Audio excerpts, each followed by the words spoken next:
Why do 99% of people think of the most mind-blowing stuff in the shower? Why is it that the word Q is just a Q followed by 4 silent letters? And speaking of silence, why isn't there a word for the day after tomorrow? It's like the English language just gave up. Here's another one. If tomatoes are fruits, does that mean ketchup is a smoothie?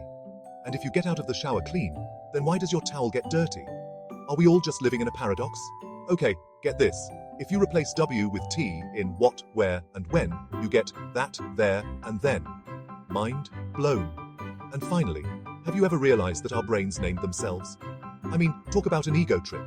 So next time you're shampooing your hair, remember? You're just one rinse away from the next mind-bending thought. Stay curious, folks.